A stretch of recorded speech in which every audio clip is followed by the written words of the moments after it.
Malaria తలకెక్కిందంటే దాన్ని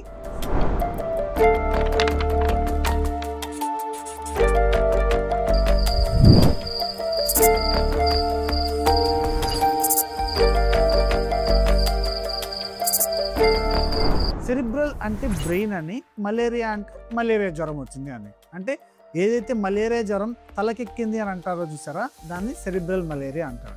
cerebral malaria అనేది చాలా చాలా డేంజరస్ అన్నమాట. ట్రీట్మెంట్ చేయకపోతే చనిపోయే అవకాశాలు చాలా వరకు ఉంటుందన్నమాట. దీనికి మోర్టాలిటీ ఛాన్సెస్ చాలా చాలా ఎక్కువ ఉంటుంది. But it's a very very treatable disease. అంటే మలేరియా ట్రీట్మెంట్ ఇచ్చాము అని అంటే పేషెంట్ని చాలా వరకు సేవ్ చేయొచ్చు అన్నమాట. ఎప్పుడైతే ఒక ఇన్ఫెక్టెడ్ ఫిమేల్ అనాఫెలిస్ ఆడదోమ అంటే దాని లోపల మలేరియా ఇన్ఫెక్షన్ అనేది ఉండి ఎప్పుడైతే మనల్ని కుట్టిందనుకో అప్పుడు మనకి మలేరియా జ్వరం అనేది వస్తుందన్నమాట. మలేరియా అనేది ఒక పారాసైట్ నుంచి వస్తుందన్నమాట. అంటే ఒక పరాన్నజీవి నుంచి మనకి వస్తుందన్నమాట. ఈ పరాన్నజీవి పేరు ప్లాస్మోడియం. దీంట్లో కూడా కొన్ని టైప్స్ ఉంటాయి అన్నమాట. Plasmodium falciparum, plasmodium vivax, plasmodium ovale, plasmodium malariae, plasmodium knowlesi. ఈ వీటిల్లో ప్లాస్మోడియం ఫాల్సిపారమ్ అనేది చాలా చాలా డేంజరస్.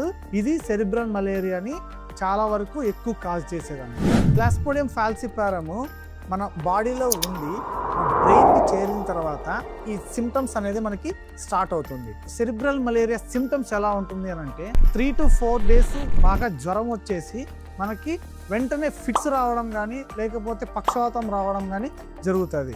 ఫిట్స్ వచ్చిన తర్వాత వీళ్ళు కోమాకి వెళ్ళిపోతారు అనమాట. ఈ కోమా అనేది సెరిబ్రల్ మలేరియా పేషెంట్స్లో చాలా ఫ్రీక్వెంట్గా జరుగుతుంది.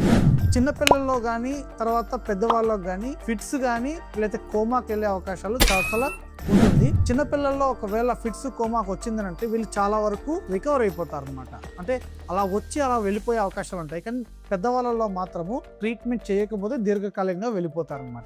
సెరిబ్రల్ మలేరియా పేషెంట్స్కి ఓన్లీ ఫిట్స్ కోమానే కాకుండా వీళ్ళకి వేరే సిమ్టమ్స్ కూడా వస్తుంది. అంటే మనకి ఏంటంటే వాళ్ళకి బాడీ మొత్తం ఇన్ఫెక్షన్ వస్తుంది కాబట్టి వాళ్ళకి బాడీలో ఉన్న సిమ్టమ్స్ కూడా వస్తుంది అనమాట.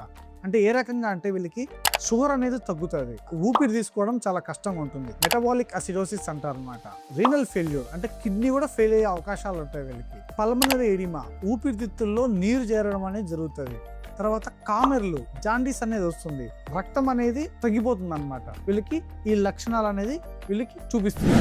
సెరిబ్రల్ మలేరియా అనేది ట్రీటబుల్ డిసీజ్ అండి. ఎవరైనా ఒక పేషెంట్ చలి జ్వరంతో ఫిట్స్ లాగా ప్రజెంట్ అయితే మాత్రము లోకల్ ఒక ఎండమిక్ రీజియన్ అనమాట, అంటే దోమలు ఎక్కువగా ఉన్న రీజియన్లో కానీ ఈ సిమ్టమ్స్ కానీ వచ్చింది అని అంటే ఇమ్మీడియట్గా హాస్పిటలైజ్ అయ్యి మనము బ్లడ్ టెస్టులు చేయించుకొని మలేరియా టెస్ట్ పాజిటివ్ వచ్చింది అని అంటే ఇమ్మీడియట్గా మనము ట్రీట్మెంట్ తీసుకోవాలండి. వీలైనంత తొందరగా మనం రెస్పాండ్ అయితే మనము ఆ పేషెంట్ని ఖచ్చితంగా మనం కాపాడుకోవచ్చు.